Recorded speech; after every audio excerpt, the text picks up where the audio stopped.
Assalamualaikum warahmatullahi wabarakatuh. Saya Sri Rosida dari SD Negeri 10 Pesanggaran, calon guru penggerak angkatan 10 Kabupaten Banyuwangi.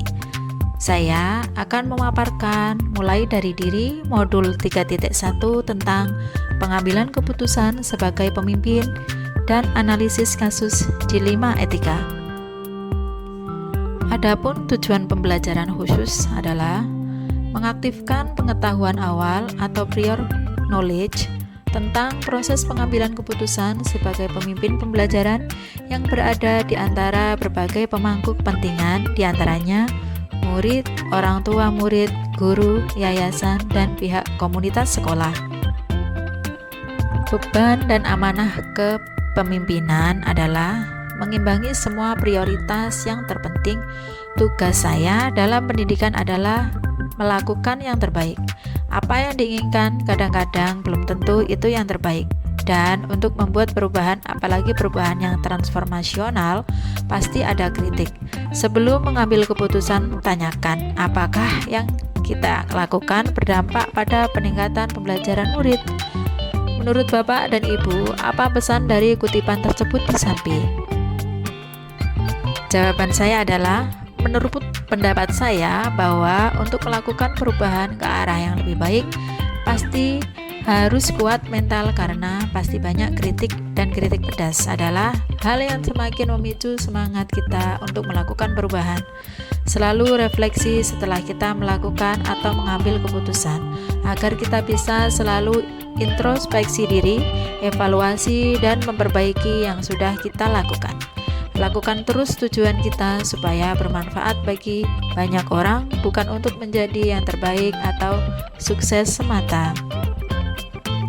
Berikut adalah studi kasus. Anda adalah kepala sekolah yang baru diangkat di SMPX. Wakil kepala sekolah kurikulum mengatakan bahwa sekolah memerlukan buku pelajaran baru yang perlu didistribusikan dengan segera kepada murid. Hari itu, Anda diberitahu bahwa penerbit Y akan hadir untuk presentasi buku-buku pelajaran untuk tahun ajaran baru. Wakasek kurikulum Anda bahwa ini adalah kegiatan rutin sekolah untuk menyeleksi buku-buku pelajaran murid kelas 1 sampai 6 menjelang tahun ajaran baru dimulai. Dan para orang tua pun sudah menunggu daftar buku-buku yang harus dibeli. Anda pun bertemu dengan penerbit Y. Di akhir rapat, penerbit Y memberitahu Anda bahwa jika Anda memutuskan memesan dari penerbit mereka, maka seperti kepala sekolah sebelumnya, Anda akan mendapatkan komisi penerbit memberitahu Anda bahwa kegiatan seperti ini sudah dilakukan setiap tahun oleh pemimpin sekolah Anda terdahulu.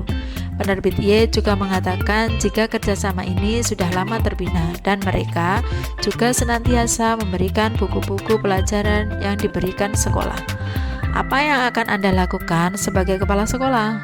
Suatu saat pihak yayasan atau manajemen sekolah memanggil Anda untuk mengetahui prosedur dan praktik pemesanan buku-buku tahun ajaran baru di sekolah selama ini. Apa yang Anda katakan? Jawaban saya adalah, sebagai kepala sekolah yang baru, saya akan mendengarkan dan mempelajari kebiasaan yang sudah dilakukan di sekolah tersebut. Kemudian, saya akan melihat aturan baku pemesanan buku sesuai dengan peraturan dari dinas. Bila ternyata terjadi penyimpangan terhadap apa yang biasa dilakukan, maka dengan pelan saya akan merubahnya dan mengajak diskusi para wakasek dan penerbit buku tersebut. Kalau memang komisi itu memang dari pihak penerbit, saya terima dan saya menggunakan untuk kesejahteraan sekolah. Saya akan membeli buku-buku lain atau fasilitas lain di sekolah, sehingga uang tersebut tidak digunakan untuk kepentingan pribadi. Pada saat pihak yayasan atau manajemen sekolah membagi saya akan ceritakan apa adanya dengan laporan pembukaan yang benar dan sesuai, sehingga tidak perlu ada yang saya tutupi, karena semua dilakukan sesuai dengan prosedur dan untuk kepentingan sekolah, bukan untuk kepentingan pribadi. Bagaimana situasi di lingkungan Anda sendiri? Adakah nilai-nilai kebajikan yang dijunjung tinggi di tempat Anda bekerja atau tinggal? Ceritakan pengalaman Anda, bagaimana nilai-nilai tersebut telah membentuk diri Anda, terutama dalam mengambil suatu keputusan. Nilai kebajikan yang dijunjung tinggi adalah kejujuran, membuat laporan sesuai dengan aturan dan kenyataan, pergunakan uang negara sesuai dengan kebutuhan sekolah, tidak boleh mengambil keuntungan untuk pribadi. Hal ini sangat mempengaruhi saya dalam mengambil keputusan. Harus selalu berhati-hati, biasakan membaca aturan dahulu sebelum mengambil keputusan, dan selalu mendokumentasikan kegiatan rapi dalam pembukaan keuangan sehingga semua akan aman dan kita bisa bekerja dengan hati tenang. Apakah Anda pernah mengalami atau melihat suatu pengambilan keputusan serupa studi kasus yang ditanyakan di atas, di mana ada dua kepentingan saling berbenturan? Ceritakan bagaimana pengalaman Anda sendiri di sekolah asal Anda. Apa yang Anda lakukan pada waktu itu? Mengapa? Jawaban saya adalah pernah. Ketika ada perlombaan setiap tahun, saya suka mengalami dilema etika. Dalam kasus ini terdapat pertentangan antara keadilan untuk siswa yang terbawa lomba dan penghargaan untuk siswa yang mendapat juara. Saat itu saya mengidentifikasi nilai-nilai yang bertentangan, melibatkan diri, dan mengumpulkan fakta-fakta terkait situasi tersebut. Dalam pengujian benar atau salah, saya memastikan tidak ada pelanggaran hukum atau peraturan sekolah. Namun, uji intuisi, uji publikasi siswa membantu saya memutuskan untuk mengakui usaha keras siswa dengan memberikan penghargaan tambahan. Saya menerapkan prinsip berpikir berbasis hasil akhir. Keputusan ini berfokus pada mendukung keadilan dan memberikan penghargaannya sesuai keputusan. Ini sebagai refleksi pembelajaran untuk dijadikan acuan bagi kasus-kasus selanjutnya. Pernahkah Anda setelah mengambil suatu keputusan bertanya pada diri sendiri, apakah keputusan yang Anda ambil adalah keputusan yang tepat? Apakah seharusnya saya mengambil keputusan yang lain? Kira-kira apa yang membuat Anda mempunyai pemikiran seperti itu? Pernah. Dan selalu, apalagi bila saya mengambil keputusan yang menimbulkan kontroversi di lingkungan, maka saya akan merenung dan berpikir kembali dengan keputusan yang saya ambil. Kemudian saya akan mencoba berdiskusi dengan orang yang lebih paham agar keputusan saya selanjutnya bisa lebih tepat. Harapan-harapan apa saja yang Anda inginkan dengan mengikuti modul 3.1 ini? Pengembangan keputusan berbasis pemimpin pembelajaran. Apa yang ingin Anda capai setelah belajar tentang modul 3.1 ini? Harapan saya adalah dapat mengambil keputusan yang tepat walaupun dalam waktu yang cepat dan dalam kondisi terancam. Saya ingin dapat menguasai ilmu dan mempraktekkan pengambilan keputusan dengan tepat dan benar. Berikut adalah jawaban analisis kasus dilema etika. Kasus 1. Siapa yang menghadapi dilema? Apakah dua kebenaran yang ada? Yang menghadapi dilema adalah Ibu Dini. Bu Dini adalah seorang kepala sekolah yang cerdas, berbakat, dan juga inovatif. Selain itu, Ibu Dini juga seorang pebisnis kuliner yang sukses karena usahanya yang pantang menyerah dalam membangun bisnis adalah benar jika tokoh tersebut memutuskan untuk mengikuti program pelatihan bisnis karena ia merupakan seseorang wirausahawan yang sukses di bidang kuliner. Tentunya ia lebih mengembangkan bisnisnya, tapi benar juga jika ia memutuskan untuk tetap di sekolah dan memperbaiki keadaan sekolah yang sedang banyak masalah dan membutuhkan kehadiran untuk memperbaiki suasana sekolah. Karena ia adalah seorang kepala sekolah yang mempunyai tanggung jawab terhadap situasi sekolah yang sedang terjadi. Paradigma mana yang terjadi pada kasus ini? Dapatkah dari satu dilema berlaku untuk kasus sama? Bila iya, yang mana dan mengapa? Bila saya jadi kepala sekolah tersebut? Dilema individu lawan kelompok. Iya, yaitu kebenaran lawan kesetiaan. Karena bila Ibu Dini memutuskan untuk tetap mengikuti pelatihan, itu merupakan sebuah kebenaran untuknya. Namun, bila ia tetap tinggal di sekolah dan memilih untuk tidak mengikuti pelatihan, itu merupakan bentuk kesetiaannya terhadap sekolah dan siswa-siswanya. Bila saya menjadi ibu Dini, saya akan memilih tetap berada di sekolah dan menyelesaikan masalah-masalah yang terjadi di sekolah, karena masalah sekolah merupakan prioritas dibanding dengan mengikuti program pelatihan yang bisa diikuti di lain waktu. Kasus 2. Siapa yang menghadapi dilema? Apakah dua kebenaran yang ada? Yang menghadapi dilema adalah Pak Pandu sebagai kepala sekolah. Adalah benar jika tokoh tersebut seorang kepala sekolah yang tidak mengizinkan Danang ikut serta dalam studi lapangan karena ia menerapkan peraturan yang harus dipatuhi oleh seluruh siswa. Tapi benar juga jika dia seorang kepala sekolah yang mengizinkan Danang mencicil biaya studi tour karena dia adalah seorang kepala sekolah yang mempunyai jiwa berperikemanusiaan. Paradigma mana yang terjadi pada kasus ini?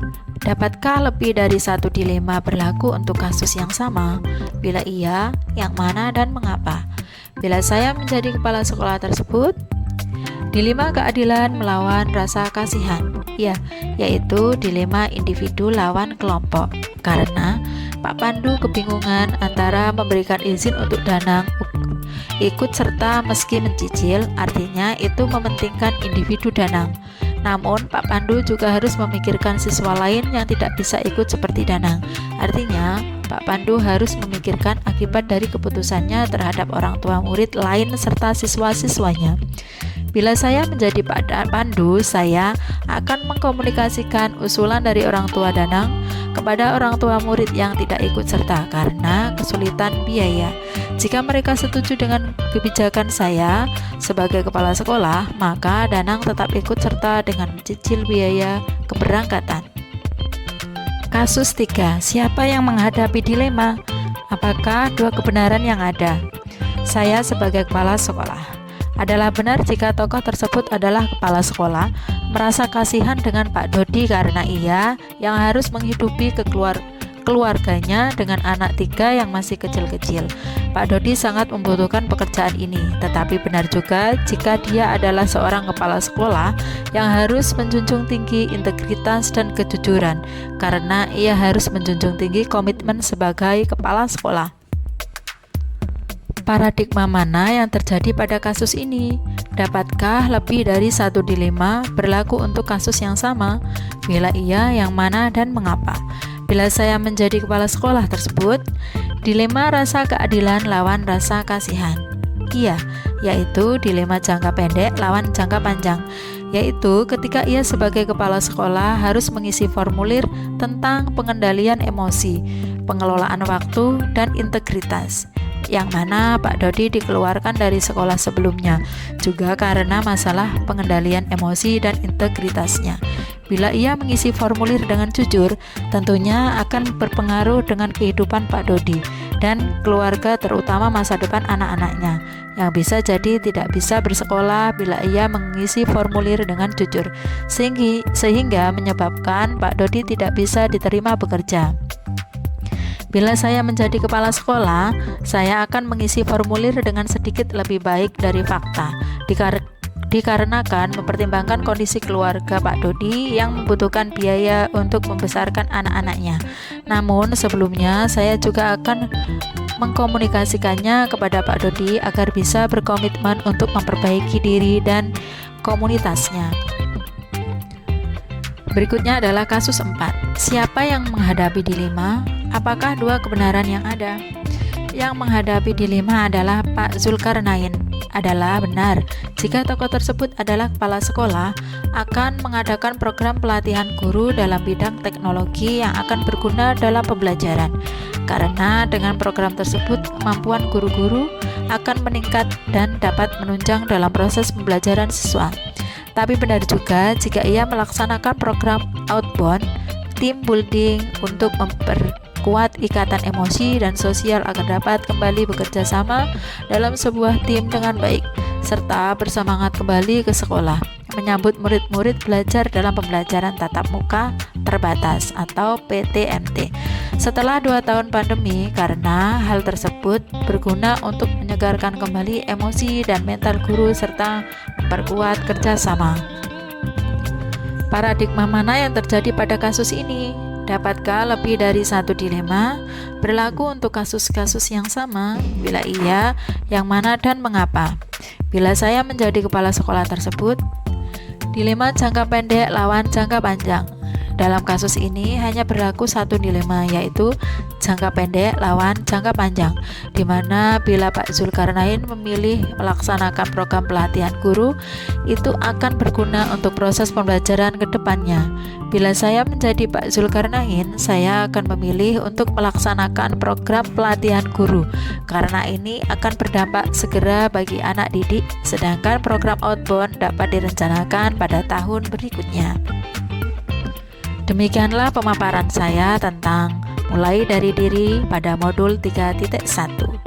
Terima kasih. Wassalamualaikum warahmatullahi wabarakatuh.